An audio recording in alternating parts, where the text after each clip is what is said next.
এক যুবক তার জীবনের কাহিনী লিখতে যায় বলল, আমি যখন স্কুলে ভর্তি হলাম আমার একটু বুঝ হলো, আমি বুঝতে পারলাম আমার মা আর কেউ নাই, আমি আর আমার মা, বাবা নাই।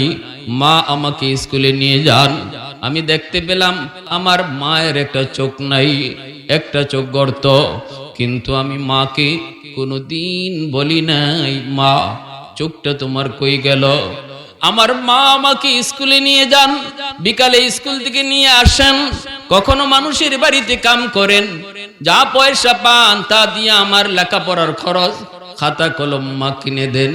আমার একটু বুঝ হওয়ার পর মাকে আমি বলতেছি, মা গো তুমি স্কুলে যেও না, কারণ আমার সাথীরা তোমাকে দেখলে বড় ভয় পায়, একটা চোখ নাই, গর্ত, দেখলে ভয় লাগে, মা তুমি স্কুলে আইসো না। মা কয়, বাবা যতই তুমি আমাকে নিষেধ করো, সারাদিন আমি মা তোরে না দেইকা থাকতে পারি না, কারণ এই দুনিয়াতে আমি মার তুই ছাড়া কেউ নাই। জন্মের পর পরই তোর আব্বা মারা গেলেন, আমার মা, আমার বাবা, আমার ভাই আমাকে নিয়ে যাওয়ার জন্য কত চেষ্টা করলো, অন্যত্র বিয়ে দিবে, কত স্বপ্ন, কত কিছুই না তারা বলল, কিন্তু আমি বললাম, বাবা আমি যাব না, বিয়ে মানুষের একবারই হয়, আবার আল্লাহ আমাকে একটা মানিক দিছে, মানিক, আমি আমার মানিকের চেহারা দেখা স্বামীর বাড়িতে জীবন কাটায় দেব। এজন্য মা বাবা আমি থাকতে পারি না। হাই স্কুলে যায়, সেখানেও মা তারে দিনে একবার দেখতে যায়। এইভাবে মা ছেলে, মা ছেলে, মায়া আর মায়া আর মায়া। ছেলে একদিন হাই স্কুলে পড়ালেখা শেষ, কলেজ ভর্তি হওয়ার জন্য শহরে চলে গেল। এই ছেলে শহরে যাওয়ার পর শহরে যে আসে এরকম পড়ালেখা করে, নিজের খরচ নিজেই পারে, প্রাইভেট পড়ায়, চলতেছে ভালোই, ছাত্র বড় ভালো, ব্রেন তার বড় ভালো। এইভাবে ভাইরা সুন্দরী একটা মেয়ের সাথে পরিচয় হয়, এই পরিচয় হওয়ার পর প্রেম, তারপরে তাকে বিয়ে করে ফেলে। এই ছেলে বিয়ে করার পর ছেলে আর ছেলের বউ শহরেই থাকে। ধনীর মেয়েকে বিয়ে করলো, এই পরিবেশে থাকার কারণে গ্রামের ওই দুঃখিনী মা, যেই মা তারে এত কষ্ট করে করে বড় করলো, লেখাপড়া করাইলো, ওই মা দুঃখিনী মার কথা ভুলে গেল। বছর চলে যায়, মাকে দেখতে আসে না। ঈদের চাঁদে কত যুবক শহর থেকে গ্রামে আয়, দুঃখিনী মা দিন রাত রাস্তার দিকে তাকায় তাকায় সন্তানের অপেক্ষা করে। মানুষকে জিজ্ঞেস করে, তোমরা আমার সন্তানকে দেখছো নি? মানুষেরা কয়, তোমার ছেলে তো এখন বস্ত বড় অফিসার, শহরের উন্নত জায়গায় বাসা নিয়ে থাকে। মা মানুষের কাছ থেকে খবরগুলা শুনে, সমাজে এমনও কিছু কুলাঙ্গার সন্তান রয়েছে, ভাইরে শহরে থাকে, বউ বাচ্চা নিয়া শ্বশুর শাশুড়ির সাথে সম্পর্ক রাখে, কিন্তু দুঃখিনী মা গ্রামে আছে, খবর নাই, কষ্টে তাকে ভাবা, খবর নাই। এইদিকে মা মানুষের কাছ থেকে খবর নিয়া ঠিকানা লইয়া ছেলের বাসার ঠিকানায়, অসুস্থ হয়ে গেছে মা, বিছানায় পড়ে যাবে, চোখ একটা তো নাই, আরেকটা তো কম কম দেখে, ঝাপসা ঝাপসা দেখে। ওই অবস্থায় মানুষজনকে বলতেছে, তোমরা আমাকে একটু ঠিকানাটা দিবানি, কখন কোন অবস্থায় জানি মারা যায়। যেই সন্তানের জন্য আমি মা সারলাম, বাবা সারলাম, সব ছেড়ে দিলাম, আমি আমার ওই কলিজার সন্তানটাকে এক নজরে দেখব। মানুষের কাছ থেকে সে ঠিকানা লইয়া দুঃখিনী মা সন্তানের দরজার সামনে আইসা ফকিরের বেশে কলিং বেলে টিপ দেয়। ছেলে দরজা খুইলা দেখলো মা, দেখা মাত্রই ছেলের কলিজা নরম হয় নাই, কারণ যে যত বেশি গুনাহ করে তার কলিজা তত বেশি শক্ত হয়ে যায়। গুনাহ মানুষের কলিজাকে পাথর বানায় দেয়। কলিজা সহজে নরম হয় না। দেখা কয় মা, ও মা তুমি আবার এখানে কেন আইছো? তোমার একটা চোখ নাই, দেখলে বড় ভয় লাগে। কলেজ জমানায় স্কুল জমানায় তোমাকে বাধা দিলাম, বাধা মানো নাই, বাধা মানো নাই। আজ আমি নতুন বিয়ে করেছি, বউ নিয়ে আরামে আছি।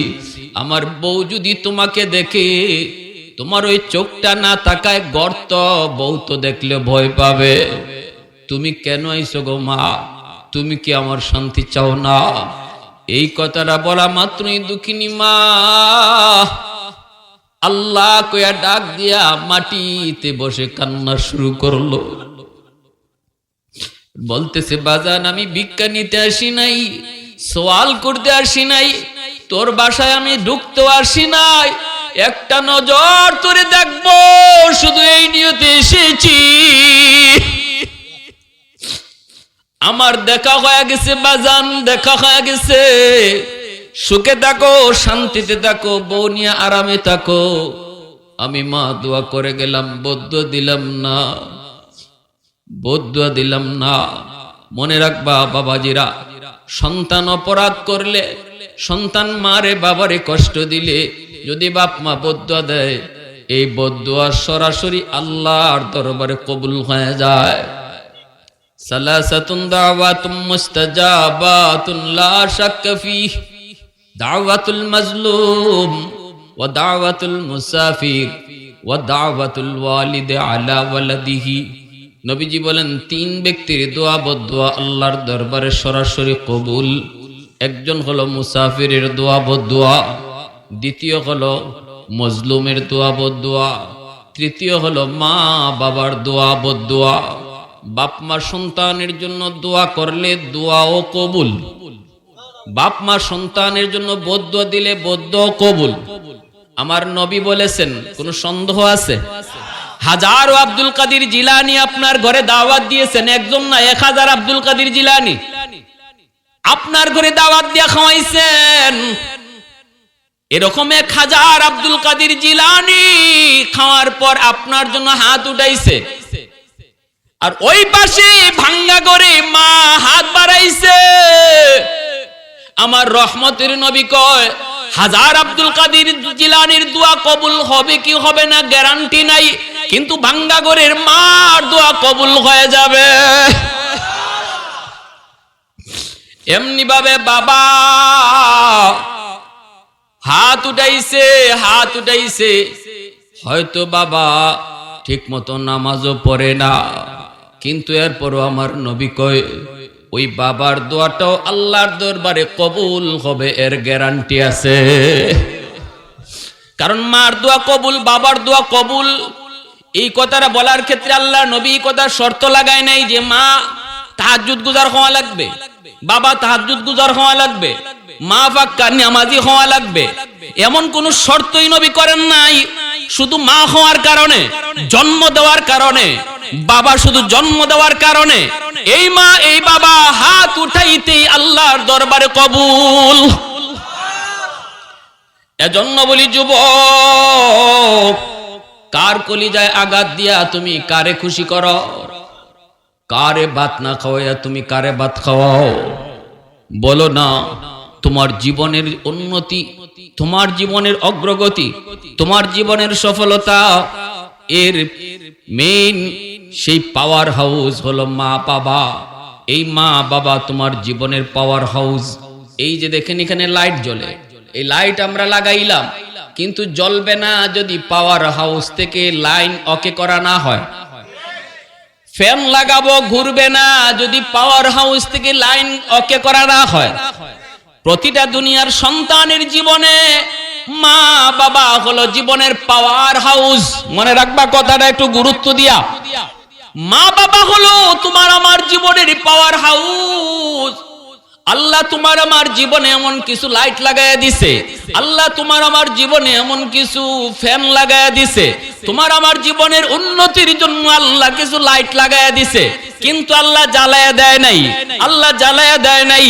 এই জ্বালাই বা তুমি পাওয়ার হাউস থেকে লাইন ওকে করা মাত্রই জীবনের লাইট তোমার জ্বলবে, জীবনের ফ্যান তোমার ঘুরবে।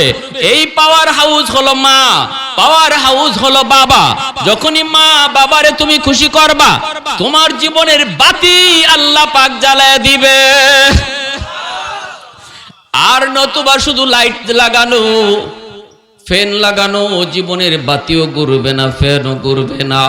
চেষ্টা করতেছো তুমি উন্নতি করার, এরপরও কোনো উন্নতি তোমার হচ্ছে না। ব্যবসায় তুমি সফলতা পাইতেছো না, লেখাপড়ায় তুমি উন্নতি করতে পারো না, মনের চাহিদা মতো আগাইতে পারো না। মনে রাখবা, একটু খেয়াল করো, নিজের দিকে তাকাও, দেখো পাওয়ার হাউস থেকে লাইন ওকে আছে কিনা।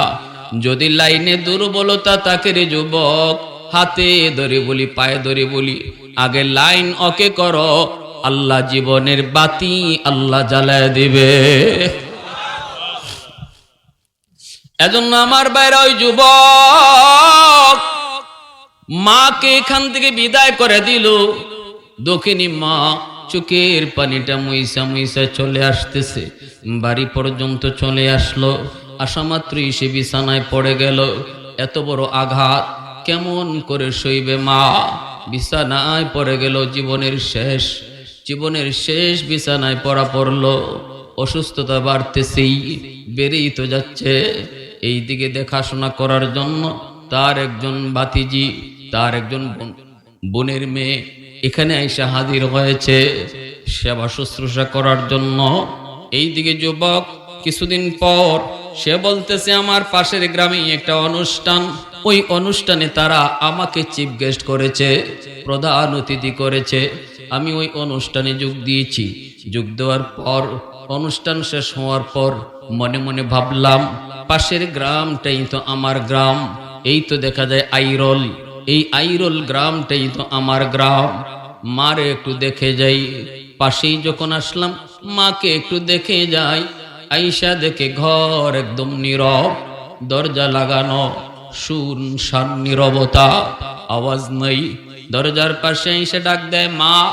কেউ দরজা খোলে না, মা। কেউ দরজা খোলে না। তিনবারের সময় একটা মেয়ে দরজা খুলল। মেয়েটাকে সে চিনে না। মেয়েটা তারে চিনছে আর বলতেছে, আপনি বুঝি এই বাড়ির সাহেব? ছেলেকে হ। আমার মা কই? তুমি কেডা? কই আমি আপনার ফুফাতো বোন। কই আমার আম্মা? কই আমার আম্মা?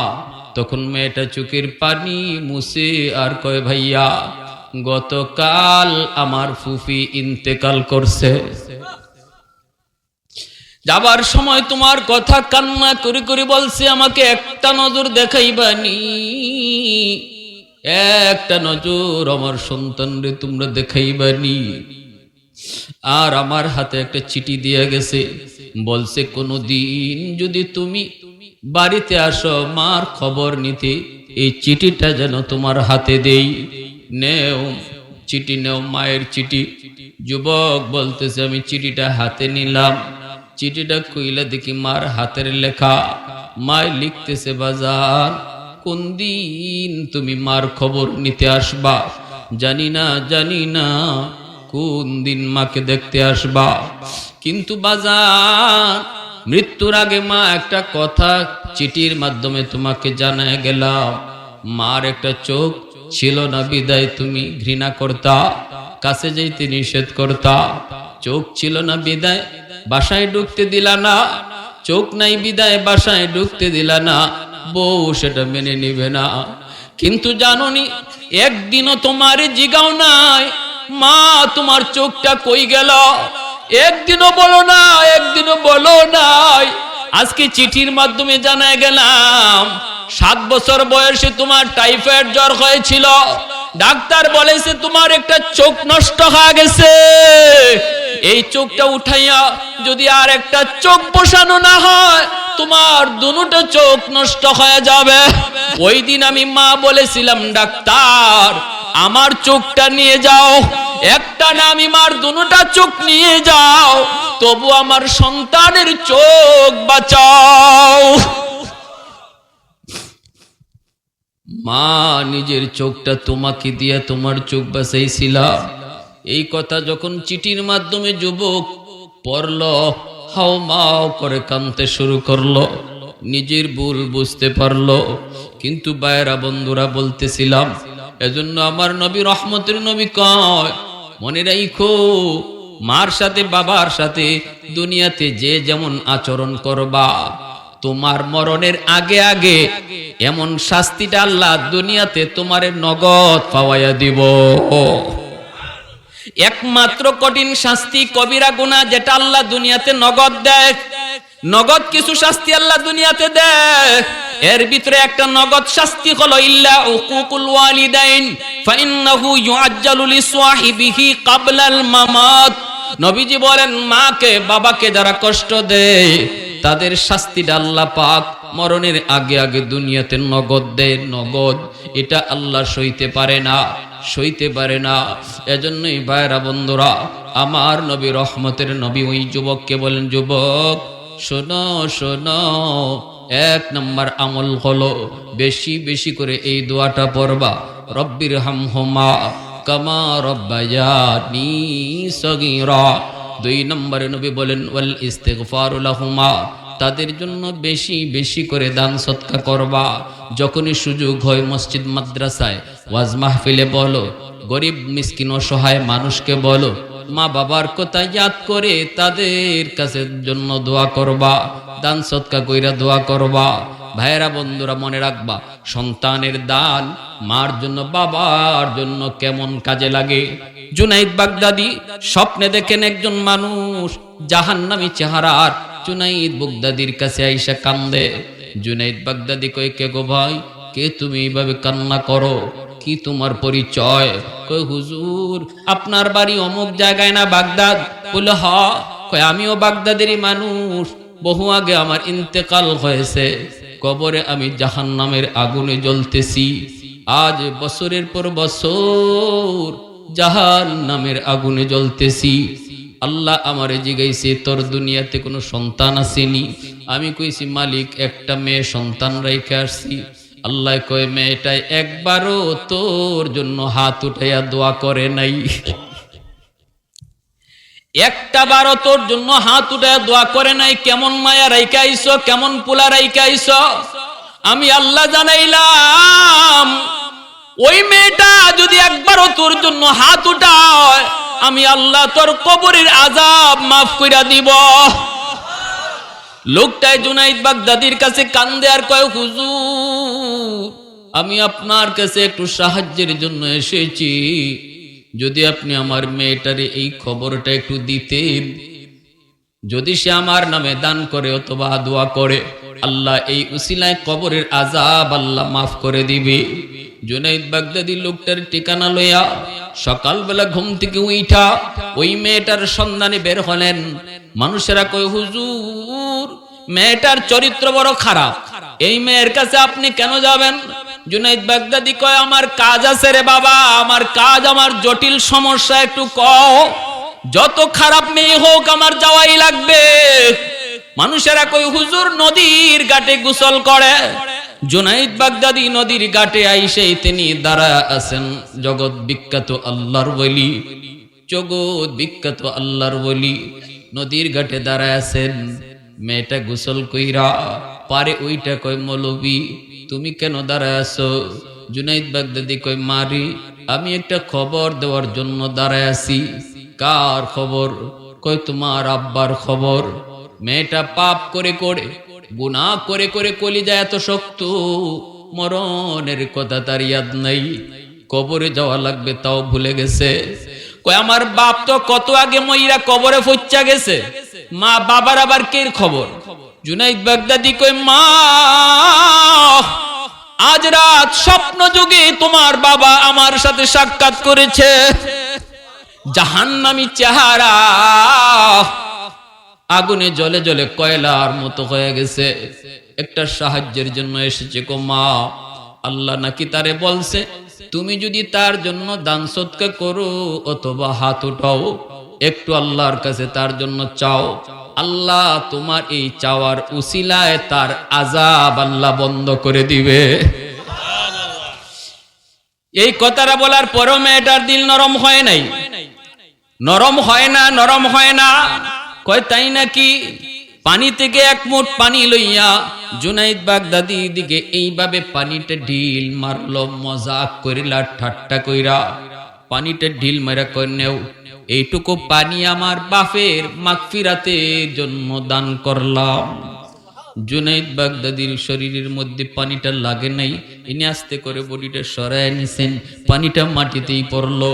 জুনাইদ বাগদাদি বড় কষ্ট পেলেন, চোখ দিয়ে দর দর করে পানি পড়ে আল্লাহর বলির, আর মনে মনে কান্দে আর কয়, আল্লাহ, সন্তান বুঝি এমন হয় যেই সন্তানের কারণে বাপ মা দিনকে রাত বানায়, শরীরের ঘামটারের পানিটা রক্তটারে পানি বানায়। যেই বাবা এত কষ্ট করে সন্তানের জন্য, এই সন্তান বুঝি এত নিষ্ঠুর হয়। জুনাইদ বাগদাদি কষ্ট পেয়ে চলে গেলেন। হায়, আমি লোকটার কোনো উপকার করতে পারলাম না। মেয়েটার দিল বড় শক্ত। ঘুমায় গেছেন রাতের বেলা, স্বপ্নে দেখেন ওই মানুষটাই, যেই মানুষটা গতকাল জাহান্নামী হইয়া এসেছিল, আজ রাত সে জান্নাতি মানুষের চেহারা লইয়া হাজির হয়েছে। আর একটু জোরে সুবহানাল্লাহ। मैं तालिब मौला हूँ मेरे इश्क़ निराला, मैं तालिब मौला हूँ मेरे इश्क़ निराला, है जुमला जहाँ जिनके तजल्ली से उजाला, है जुमला जहाँ जिनके तजल्ली से उजाला, मादरुद जहाँ गैर खुदा यार नदारम, जुजियाद खुदा ही चिदिगुर कार नदारम, जुजियाद खुदा ही चिदिगुर कार नदारम। मोहब्बतेर साथे कोन अल्लाहु আকবার। জুনাইদ বাগদাদি কই, বাইরে কে তুমি, কি তোমার পরিচয়? কই, হুজুর আপনি আমাকে চিনেন নাই, আমি তো গতকালকের সেই লোক। জুনাইদ বাগদাদি বলতেছে, কও কি তুমি? গতকাল তো তুমি ছিলে জাহান্নামী, আজকে তোমার চেহারা হলো জান্নাতি, কেমনে কি হলো? মেয়েটাও তো তোমার জন্য কোনো দোয়া করে নাই, আমি তো খবর পৌঁছাইছি ঠিকই, কিন্তু সে ঠাট্টা করেছে, মজাক করেছে, এই কথার প্রতি কোনো ইয়াকিন করে নাই। গুনাহ করে করে তার দিল শক্ত। এইবার লোকটাই চোখের পানি মুছে আর কয়, হুজুর আমি আপনার শুকরিয়া জানাইতে এসেছি। আমার মেয়েটা কথাটা শোনার পর আপনার দিকে যেই পানিটা ঢিল মারছে উড়াইয়া, এই পানিটা কিন্তু আপনার গায়ে লাগে নাই, পানিটা পড়ছে মাটিতে। আর যেই মাটিতে পড়ছে এই জায়গায় একটা পোকা অনেক দিন যাবত পানির তৃষ্ণায় ছটফট করতেছিল, ওই পোকার মুখে পানিটা যায় পড়লো, আর পোকা পানি খায়া তার জীবন রক্ষা হলো। পোকাটায় দোয়া করছে, আল্লাহ যার উসিলায় পানি পাই আমার জীবন রক্ষা হলো, আল্লাহ তুমি তার মাফ করো। সাথে সাথে আল্লাহ মাফ কইরা দিছে। এজন্য বলি ভাইরা আমার, নবী রহমতের নবী কয়, যখনই সুযোগ পাও মার কথা ইয়াদ হলে 10টা টাকা হলো গরিবকে তুমি দিও, বাবার কথা ইয়াদ হলে 5টা টাকা হলো তুমি বাবার নামে একজন মিসকিনকে তুমি দান কইরো, সাথে সাথে তোমার খেদমত আল্লাহ কবরে পৌঁছায় দিবে। 3 নম্বরে নবী বলেন, ইনফাজু আহদিহিমা মিন বাদিহিমা, বাপ মা যদি কোনো ওয়াদা কইরা থাকে দুনিয়াতে, এই ওয়াদাটা তুমি রক্ষা করো। নবী এই ওয়াজটা করতেছেন কারে, কয়জন লোকের সামনে লইয়া? একজন। নবী এই ওয়াজটা কারে সামনে লইয়া করতেছেন? কয়জন? একজন, তাও যুবক। কোন গোষ্ঠীর? কয় মদিনার বনু তামিম। যেই যুবক আইসা কইছিল, নবী গো, কবরে শুয়ে থাকা আমার মা আমার বাবার জন্য কোনো খেদমত পাঠানো যাবেনি। আল্লাহর নবী ওই যুবককে সামনে রাইখা ওয়াজটা শুরু করে দিবেন। কন্যা সুবহানাল্লাহ। তাহলে বক্তাও একজন, শ্রোতাও একজন। বক্তা আমার নবী, শ্রোতা একজন যুবক। আজকে এই ওয়াজের শ্রোতা দুনিয়ার কোটি কোটি মানুষ। আল্লাহ নবী যুবককে বলতেছেন, যুবক 3 নম্বর আমল হলো, বাপ মা যদি কোনো ওয়াদা করে থাকে ওয়াদা, এই ওয়াদাটা তুমি পূরণ করো। বাপ মা যদি কোনো ওয়াদা করে থাকে ওয়াদা, যদি বাপ মা কারো হক নষ্ট করে থাকে হকটা তুমি আদায় করো। বাপ মার কাছে কারো যদি কোনো পাওনা থাকে এই পাওনাটা তুমি পরিশোধ করো। সাথে সাথে তোমার মা বাবার কবরে আল্লাহ পাক খেদমত আল্লাহ পৌঁছায় দিবি। বাবা যদি কোনো ভুল করে থাকে, প্রতিবেশীর জমি যদি বাবা দখল করে থাকে, তুমি ভালো করে জানো এটা বাবা একজন প্রতিবেশীর হক নষ্ট করেছে। বাবার কাছে প্রতিবেশী পাওনা। তুমি যদি বাবার কবরে খেদমত পৌঁছাইতে চাও, কবরের আযাব যদি তুমি বন্ধ করাইতে চাও, মানুষের হক যদি কেউ নষ্ট করে, নামাজ রোজা লইয়া জান্নাত পাবে না, পাবে না, পাবে না। তখন তার কবরে আগুন জ্বলবে, আগুন। এই আগুন যদি নিবাইতে চাও, প্রতিবেশীর জমি ফিরায় দাও।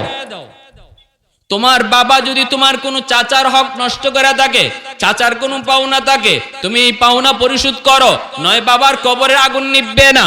তোমার বাবা যদি তোমার বোনদেরকে হক না দিয়া থাকে, দুনিয়ার থাকতে অনেক বাবা সন্তানদের মধ্যে ছেলেদের নামে সম্পদ লিখে দিয়া জায়গা, মনে রাখবা এমন কাজ যেই বাবাই করলো, সে আর কপালে যত বড় নামাজের দাগ থাক, সে যত বছরে বছরে উমরা করুক, কবরে যাওয়া মাত্রই তার কবরে আগুন জ্বলবে, আগুন জ্বলবে, আগুন জ্বলবে। তুমি সন্তান যদি কবরের আগুন নিবাইতে চাও, বোনের হক গুলা তুমি ফিরিয়ে দাও, নতুবা বাবার কবরের আগুন নিববে না, আগুন নিববে না, আগুন নিববে না। কারণ পাওনাদারের পাওনা পরিশোধ না কইরা কেউ জান্নাতে যেতে পারবে না। ঠিক কিনা জোরে বলেন? পাওনাদারের পাওনা পরিশোধ না কইরা জান্নাত পাবে না। বুদ্ধিমান কখনো দুনিয়ার মামলা আল্লাহর আদালতে লইয়া উঠে না। দুনিয়াত পাওনাদার থাকলে মরণের আগে আগে পাওনা পরিশোধ করো, নইলে এই মামলা আল্লাহর আদালতে উঠবো। আল্লাহর আদালত বড় সঙ্গীন, বড় খতরনাক। এই আদালতে ঘুষ চলে না, আল্লাহর আদালতে টেলিফোন চলে না, আল্লাহর আদালতে কোন ধরনের কোন মায়া চলে না। ঠিক না? এজন্য বিবির স্ত্রীর মোহর যদি না দিয়া থাকো, মরার আগে আগে বউয়ের মোহর দাও, নইলে কিন্তু বউ কিয়ামতের ময়দানে তোমার আমার বিরুদ্ধে, স্বামীর বিরুদ্ধে মামলা বসায় দিব। এই মামলাও হবে পাওনাদারের মামলা। পাওনাদারের মামলা কেউ কবরে লইয়া যায় না। পাওনাদারের মামলা দুনিয়াতে ডিসমিস করো। তুমি বুদ্ধিমান। আল কাইয়িসু মান দানা নাফসাহু আমিলা লিমা বাদাল মাউত।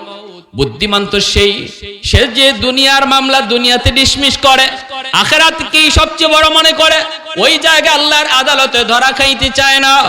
এজন্য আল্লাহর নবী বলেছেন, যুবক, যদি তোমার মা তোমার বাবার কাছে কোনো পাওনা থাকে, এই পাওনা তুমি পরিশোধ করো। বাবার নামে বাবার কাছে পাওনা আছে কারো, এই পাওনা পরিশোধ করার আগে গরু জবাই কইরা, আত্মি জবাই কইরা, জিয়াফত কইরা কোনো লাভ নাই। কষ্ট পাইতেছেন না? কইতেছেন হুজুরে ই ওয়াজ কি শুরু করলো? বাবাই মানুষের হক নষ্ট করে গেছে, তুমি ছেলেও জানো, আর এটা করছে তুমি ফুলার প্রতি মায়া দেখাইয়া। কারণ এই সম্পদ লিয়া তো বাবা কবরে গেছে না, সম্পদ তুমি ছেলেরই দিয়া গেছে। ঠিক না? আজকে এই কারণে বাবার কবরে আগুন। মানুষকে দেখানোর জন্য জিয়াফত কইরা লাভ নাই, আগে বাবার পাওনা পরিশোধ করো, পাওনা পরিশোধ করো, পাওনা পরিশোধ করো পরো, নতুবা জিয়াফতে কোনো লাভ হবে না। মানুষে খাওয়াও, অসুবিধা নাই, পাওনা পরিশোধ করে খাওয়াও। এজন্য আমার ভাইরা বন্ধুরা, নবীজি যুবককে বলতেছেন, হাদিস থেকে বলতেছে, আমলগুলি মন গড়া কোনো কথা নয়। আজকে মুর্দে গানের নামে যে ওয়াইজ মাহফিল, এই মুর্দে গানকে আমরা কি দিব?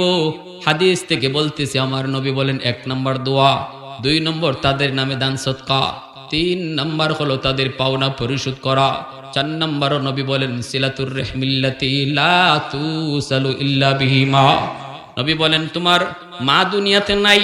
ওই যুবককে বলতেছেন, এ যুবক, তোমার মা দুনিয়াতে নাই, দেখো মার আত্মীয় স্বজন দুনিয়ায় আসেনি, মার রক্তের মানুষ আসেনি, ওদেরকে তুমি দান করো, ওদেরকে তুমি সাহায্য করো, ওদের খোঁজ খবর নাও, সাথে সাথে তোমার খেদমত মার কবরে আল্লাহ পৌঁছায় দিবে। আল্লাহ কই, যুবক, তোমার বাবা দুনিয়াতে নাই, দেখো বাবার রক্তের মানুষ দুনিয়াতে আছে কিনা। বাবার রক্তের মানুষ হলো চাচা, বাবার রক্তের মানুষ চাচা তো ভাই বোন, বাবার রক্তের মানুষ দাদা, বাবার রক্তের মানুষ ফুফু। দেখো ফুফু আছে কিনা, ফুফা তো ভাই বোন আছে কিনা। বাবা নাই, বাবা রক্তের মানুষকে যখনই তুমি দান করবা, সাহায্য করবা, এই খেদমত আল্লাহ পাক বাবার কবরে পৌঁছে দিবে। নবীর হাদিসের ভাষায় যেন বাবারই দান করছো, বাবার রক্তের মানুষে দান কইরা। যদি খালি ফোন দিয়া কও চাচা কেমন আছেন, এতটুকু কইছো ফোন দিয়া চাচা কেমন আছেন, আল্লাহর নবী কয় যেন ফোনটা বাবার কবরে তুমি লাগাইছো, যেন ফোনটা বাপরে কইতেছো কবরে, আব্বা তুমি কবরে কেমন আছো, চাচারে কও নাই। আমার রসুল বলতেছেন সুবহানাল্লাহ। কই আমরা এগুলা কই মানি, এগুলা কই করতেছি। আমার ভাইরা, 5 নম্বরে আল্লাহর নবী বলেন ইকরামু সাদিকিহিমা মিন বাদিহিমা। রাসূল বলেন 5 নম্বর, মনোযোগ দিয়া 5টা আমল কিন্তু জিগাইমু আপনারারে, কেডা কইতা পারেন দেখমু, শেষ আমলটা হইনা লাইন। রাসূল কয় 5 নম্বর হইল যুবক, যদি মা বাবার কবরে খেদমত পাঠাইতে চাও, দেখো মা বাবার বন্ধু বান্ধব, বাপ মা যাদের সাথে দুনিয়াতে চলতো এই মানুষগুলা আছে কিনা। যদি বাবা না থাকে বাবার বন্ধু আছে কিনা, বাবার বয়সের মানুষ আছে কিনা।